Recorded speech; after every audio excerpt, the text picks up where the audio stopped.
Salut à toutes et à tous et ravi de vous retrouver pour une nouvelle édition de la Minute Quintet. Avant de parler du Quintet Plus de ce jeudi 3 juillet qui aura lieu sur l'hippodrome de Longchamp, je voulais revenir juste sur le Quintet de mardi à Vichy, dans lequel il me manque encore un cheval, c'est le vainqueur malheureusement, Glamour Yoma, hélas, je ne l'ai pas retenu. C'était pas forcément un regret, mais c'est assez frustrant quand on donne des outsiders comme le numéro 4 Funky Berry qui termine 5ème à plus de 60 contre 1 de ne pas avoir le vainqueur qui est beaucoup plus joué en ce moment.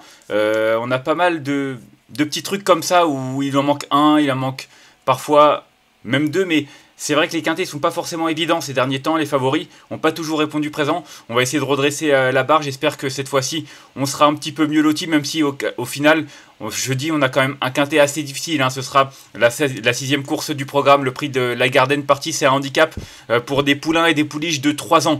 Donc déjà, à la base, c'est pas forcément une épreuve évidente. 1600 mètres à parcourir pour 16 concurrents qui s'élanceront sur la moyenne piste aux alentours de 20h15. On a des concurrents qui ont montré leur compétitivité à ce niveau-là, mais honnêtement, c'est pas évident. On a des nouveaux venus, on a des chevaux qui repoussent leurs limites, en tout cas qui tentent de les repousser. Donc, comme d'habitude avec ce genre de compétition pour jeunes pousses, on a pas mal de profils différents. En tout cas, j'ai retenu un concurrent qui a fait ses preuves, c'est le numéro 9, El Pequeño. Alors, j'avoue que ce numéro 16...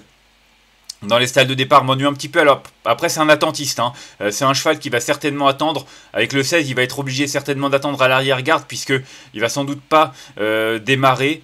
En tout cas c'est un cheval qui possède une redoutable pointe de vitesse finale. Ses deux dernières sorties à ce niveau là, deuxième puis troisième. En plus l'avant-dernière fois c'était sur l'hippodrome de Longchamp, certes sur la grande piste, mais je pense pas que ça fasse une grande différence que ce soit la moyenne piste, même si on sait que c'est un petit peu différent, mais c'est un cheval qui, quoi qu'il arrive, va certainement attendre son heure le maximum et placer sa pointe de vitesse finale. S'il n'est pas trop loin et qu'il arrive à avoir un parcours fluide avec une course rythmée, il est capable de l'emporter.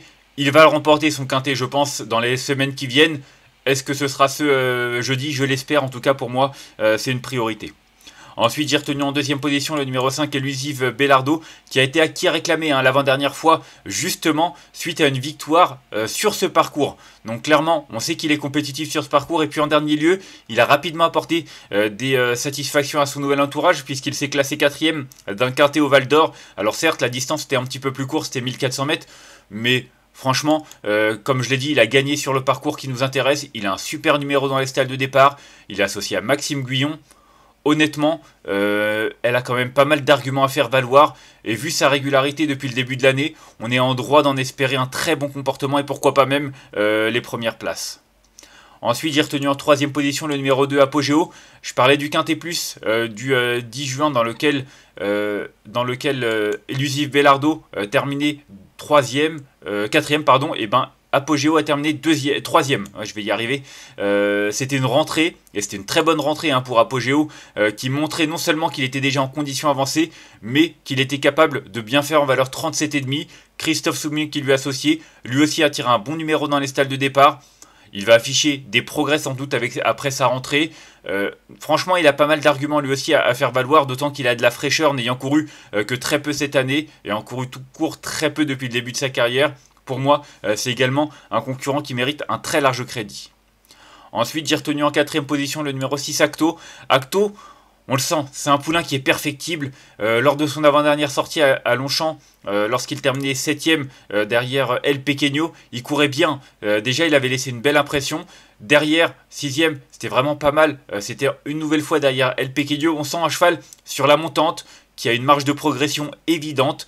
Maintenant, il a encore besoin de venir un petit peu. C'est un cheval qui a besoin d'apprendre un petit peu son métier, mais clairement, c'est un poulain qui va progresser et qui va certainement lui aussi pouvoir remporter son quintet dans les semaines, dans les mois à venir. Je pense pas qu'ils soient encore prêts, quoique on sait jamais. Ils progressent tellement vite d'une course à l'autre, ces poulains de 3 ans, qu'on ne peut pas être affirmatif dans toutes les affirmations, mais c'est un concurrent qui clairement a le potentiel pour figurer à ce niveau-là, et pour moi, il fait partie également des concurrents à suivre en confiance.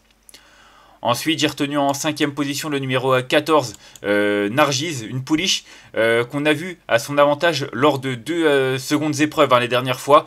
Elle a été orientée dans cette catégorie au printemps, et c'est vrai qu'en 2 tentatives, troisième et deuxième. Alors c'était à chaque fois sur 1400 mètres. La dernière, c'était dans une deuxième épreuve à Saint-Cloud. Maintenant, elle a déjà bien fait sur plus long. Elle a même débuté sur 1900 mètres en se classant deuxième. Donc clairement, le fait que ce soit 1600 mètres, ça me dérange pas. Elle est bien placée en bas de tableau. Elle est associée à Christiane Demuro. J'aurais préféré un meilleur numéro dans les stalles de départ. Elle monte un petit peu de catégorie, mais avec un tel poids, je trouve qu'elle a vraiment une belle carte à jouer. Elle va également, comme les autres, progresser sur sa récente tentative. Et pour moi, elle est vraiment capable de donner du fil à retordre à ses adversaires. Ensuite, j'ai retenu en 6ème position le numéro 10, La Ceiba. C'est l'une des débutantes dans cette catégorie. Elle vient d'ouvrir son palmarès du côté de Cran. Alors c'est une pouliche qui est irréprochable, hein. Elle a couru 5 fois, elle a toujours fait l'arrivée, elle méritait de remporter sa course et puis surtout elle vient de battre l'Orangerie, Orangerie à poids égal, Orangerie qui est prise en valeur 34 et qui a fait l'arrivée de Quintet en valeur 34 et c'est vrai que la Ceiba est prise en valeur 35. Alors maintenant il y a 1 kilo de différence mais elle a battu Orangerie de 2 longueurs lors de sa victoire en dernier lieu donc je trouve que la ligne est plutôt pas mal. Pour moi, cette valeur, elle est compétitive. Elle est placée de manière correcte dans les stalles de départ. C'est pas extraordinaire, mais je trouve qu'au niveau de la valeur théorique, elle a une belle carte à jouer. Et je ne serais pas étonné que dès ses débuts dans cette catégorie, elle puisse réaliser une performance de choix. Ensuite, j'ai retenu en 7ème position le numéro 2, le 12 Maround. C'est ma botte secrète. Alors, je tente quelque chose avec le numéro 12 Maround. C'est vrai que quand on regarde ces 2 dernières tentatives, 7ème, 7ème, maintenant, je trouve qu'elle a des lignes à faire valoir, notamment le 3 décembre. En fin d'année, elle avait terminé 2ème d'une course à condition devant Princesse Trézy à poids égal. Alors certes, il n'y avait qu'une tête à l'arrivée, mais elle battait Princesse Trézy qui a fait l'arrivée de Quintet à Longchamp il y a 2 semaines de cela en valeur 35. Elle est prise en valeur 35 également. Donc clairement, la ligne est bonne. On lui met les œillères australiennes pour essayer de la motiver. Donc attention, je crois que son entraîneur Anne-Sophie Crombez a dit que justement elle avait travaillé avec cet artifice et que ça s'était plutôt pas mal passé. Donc je me dis que ça peut être un beau coup de poker. En tout cas, si elle réalise ce qu'elle montre au niveau de sa valeur théorique, moi je ne serais pas étonné également de la voir prendre une place à belle cote. Et enfin en 8ème position, j'ai retenu le numéro 13, Golden Brown. Écoutez, il n'y a pas grand chose à lui reprocher, hein. Golden Brown, il n'est jamais sorti des 5 premiers. Alors, il effectue ses débuts dans cette catégorie. Il vient de s'imposer à réclamer. C'est un ancien rouget qui est désormais entraîné par Xavier Blanchet. Faut voir ce que ça va donner pour son premier essai dans cette catégorie. Mais ça a l'air d'être un poulain régulier, un poulain utile. Donc pourquoi pas. Son entraîneur tente sa chance dans cette catégorie. Bien placé dans les stalles de départ. Une valeur qui semble assez correcte au vu de ce qu'elle a été en tout début de carrière. Donc je me dis que ça peut être vraiment assez amusant de le retenir. Peut-être même plus qu'amusant s'il se fait à cette catégorie. Et enfin, en cas de non partant, j'ai retenu le numéro 11, Océane Treaty. Il y en avait plusieurs, hein, des regrets. C'est mon principal. Il vient d'afficher un net regain de forme, hein. Il a eu un petit peu de mal à se retrouver pleinement. Elle a eu du mal à se retrouver pleinement. Maintenant, elle vient de réaliser une très bonne tentative en se classant 3ème derrière Nargise dans un handicap du côté de Saint-Cloud. Cette tentative montre qu'elle est compétitive en valeur 36. Elle est associée à Alexis Pouchin, un homme en grande forme. Donc voilà, deuxième atout de Gavin Ardon. Je me dis pourquoi pas. En tout cas, parmi les regrets, ce sera mon principal, comme je l'ai dit.